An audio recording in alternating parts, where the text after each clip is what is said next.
కూర్చున్నాక మళ్ళా 40-50 మంది వచ్చి మళ్ళీ అటాక్ చేసిర్రు. అటాక్ చేస్తే వాళ్ళని కొట్టిర్రు, గ్లాసులు వాళ్ళ కొడుతురు. ఎందుకురా అట్లెందుకు చేస్తుర్రు?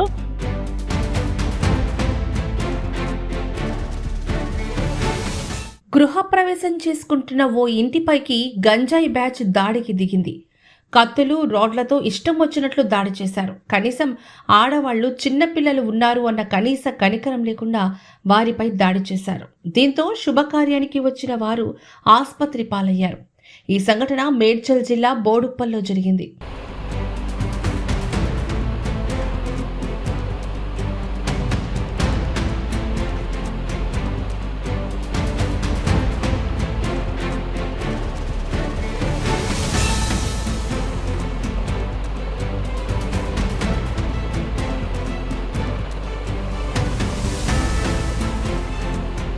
బంధువులు, స్థానికులు చెప్పిన వివరాల ప్రకారం నగరానికి చెందిన శ్యాంరావు బోడుప్పల్ దేవేందర్ నగర్లో ఇల్లు కొనుగోలు చేశారు. అయితే శనివారం రోజున గృహప్రవేశం కార్యక్రమం నిర్వహించుకున్నారు. బంధువులంతా సంతోషంగా ఉన్న సమయంలో ఆ ఇంటి వద్దకు స్థానికుడైన యాకయ్య అనే వ్యక్తి వచ్చాడు. వచ్చి, మీకు ఇల్లు ఎవరమ్మారు, మా ఏరియాలో ఎలా కొంటారు అని శనివారం రాత్రి యాకయ్య వారితో వాగ్వాదానికి దిగాడు. అయితే వారు తిరిగి గట్టిగా సమాధానం చెప్పడంతో అక్కడి నుంచి వెళ్ళిపోయాడు. కొద్దిసేపటి తర్వాత యాకయ్య తన కుమారుడికి చెప్పి దాదాపు 40 నుంచి 50 మందితో ఆ ఇంటిపై దాడికి పాల్పడ్డాడు. అక్కడున్న పక్కింటి వారు శుభకార్యానికి వచ్చిన వారి మీద అటాక్ చేశారు. పక్కింటి వారు ప్రశ్నించినందుకు వారి ఇంటితో పాటు కారును కూడా ధ్వంసం చేశారు. దీంతో వేడుక చేసుకుంటున్న ఇంటి వద్ద భీతావహ పరిస్థితి ఏర్పడింది.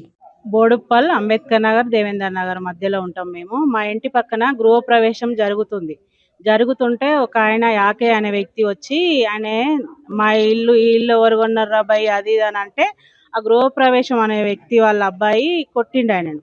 కొట్టుకుంటే మేము సంలాయించి పంపించినాం. ఫస్ట్ 9 గంటలకు పంపించినాక మళ్ళీ 11:30కు వచ్చి ఆ సాయి, యాకయ్య కొడుకు సాయి అనే వ్యక్తి వచ్చి 20-30-40 మంది దాకా వచ్చి అటాక్ చేసిర్రు. మా పక్కన గృహప్రవేశం జరిగే వాళ్ళ ఇంట్లో ఒక ఆయన తలకాయ వలగొట్టిరు, ఒక ఆయన కాలు వలగొట్టిరు. ఆడోళ్ళని 10 మంది దాకా కొట్టిరు. ఫస్ట్ కొట్టినాక పోలీసు వాళ్ళకి ఫోన్ చేసినాం మేము. వచ్చిర్రు. కేసు రాస్తానికి పోలీసు వాళ్ళు వాళ్ళని ఎక్కించుకొని పోయిర్రు.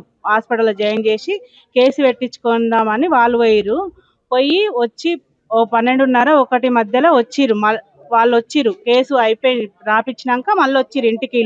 మా పక్కన గృహప్రవేశం చేసిన వాళ్ళు వచ్చినాక 12:30కు వీళ్ళు వచ్చి ఇట్లా కూర్చుంటూ ఇంటి ముంగట కూర్చున్నాక మళ్ళా 40-50 మంది వచ్చి మళ్ళీ అటాక్ చేసిర్రు. అటాక్ చేస్తే వాళ్ళని కొట్టిర్రు, గ్లాసులు వాళ్ళ కొడుతురు. ఎందుకురా అట్లెందుకు చేస్తుర్రు, ఇక్కడ కెమెరాలు ఇట్లున్నాయి అట్లేం చేస్తుర్రు ఏం కథ అంటే, మా మీద అటాక్ చేసి మా కార్లు మమ్మల్ని రాళ్ళ తీసుకొని కొట్టిర్రు.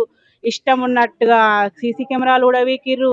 మా ఆయన ఫోన్ వీడియో తీస్తుంటే రాయి తీసుకొని కొడితే ఫోన్ కింద పడ్డది. కింద పడితే ఆ ఫోన్ కూడా జేబులో పెట్టుకొని పోయిర్రు.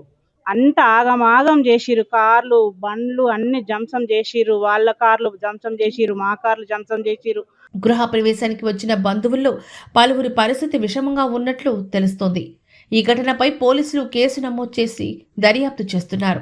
అయితే దాడి చేసిన వారిలో చాలా మంది గంజాయి సేవించి ఉంటారని గృహ ప్రవేశానికి వచ్చిన బంధువులు ఆరోపిస్తున్నారు.